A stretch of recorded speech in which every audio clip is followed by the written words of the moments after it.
Now to the wonderful assignment President Nelson has given to me and to Sister Bingham. Brothers and sisters, as the work of quorums and auxiliaries matures institutionally, it follows that we should mature personally as well. Individually, rising above any mechanical function without feeling routine to the heartfelt discipleship articulated by the Savior at the conclusion of his earthly ministry. As he prepared to leave his still innocent and somewhat confused little band of followers, he did not list a dozen administrative steps they had to take or hand them a fistful of reports to be filled out in triplicate. No, he summarized their task in one fundamental commandment: love one another as I have loved you. By this shall all men know that you are my disciples, if you have love one to another. Now, in an effort to move us closer to that gospel ideal, this newly announced Priesthood and Relief Society ministering concept will include, among other things, some of the following elements, many of which the Relief Society has already put in place with wonderful success. We will no longer use home teaching and visiting teaching language. That is partly because much of our ministering effort will be in settings other than the home, and partly because our contact won't be defined by teaching a prepared lesson, though a lesson certainly may be shared if there's need for such. The primary purpose in this ministering idea will be, as was said of the people in Alma's day, to watch over the people and nourish them with things pertaining to righteousness. We will continue to visit homes as possible, but local circumstances such as large numbers, long distances, personal safety, other challenging conditions, this may preclude a visit to every home every month. As the First Presidency counseled years ago, do the best you can.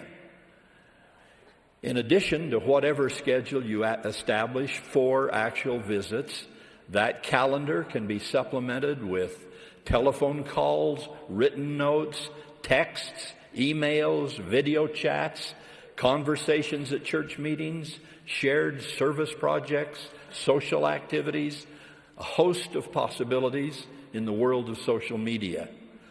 However, I should stress that this expansive new view does not include the sorry statement I recently saw on an automobile bumper sticker. It read, "If I honk, you've been home taught."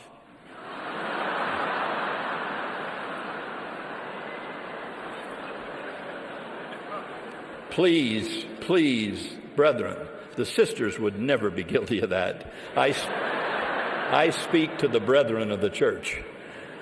With these adjustments, we want more care and concern, not less. With this newer, more gospel-based concept of ministering, I feel you starting to panic about what counts on the report. Well, relax, because there isn't any report. At least not the 31st of the month, I made it through the door by the skin of my teeth report. Here, too, we are trying to mature. The only report that will be made is the number of interviews leaders had with the ministering companionships in the ward that quarter. Simple as that sounds, my friends, those interviews are absolutely crucial. Without that information, the bishop will have no way to receive the information he needs regarding the spiritual and temporal conditions of his people.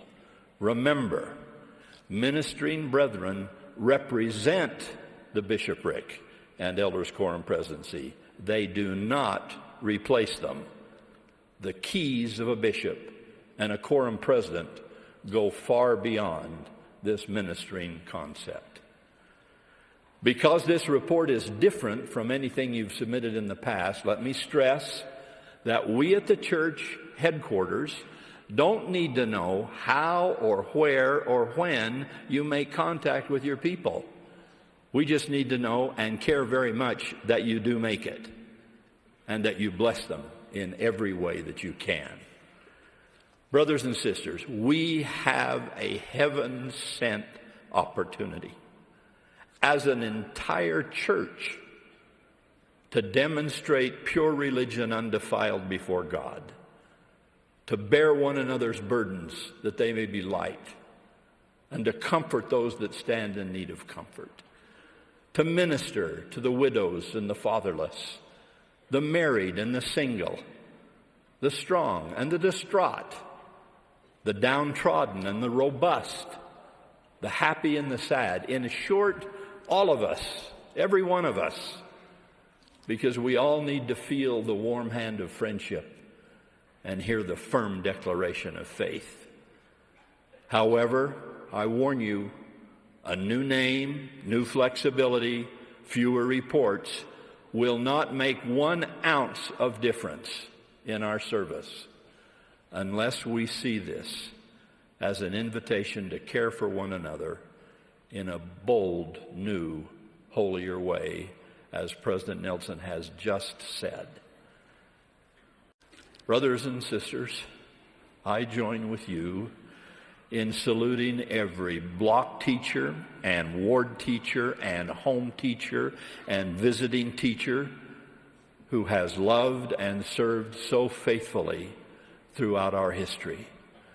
Our prayer today is that every man and woman and our older young men and young women will leave this general conference more deeply committed to heartfelt care for one another, motivated only by the pure love of Christ to do so.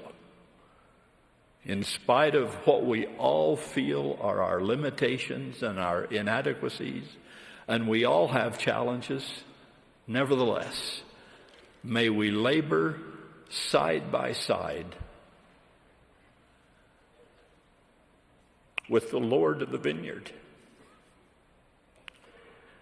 giving the God and Father of us all a helping hand with his staggering task of answering prayers, providing comfort, drying tears, and strengthening feeble knees. If we'll do that, we will be more like the true disciples of Christ we are meant to be.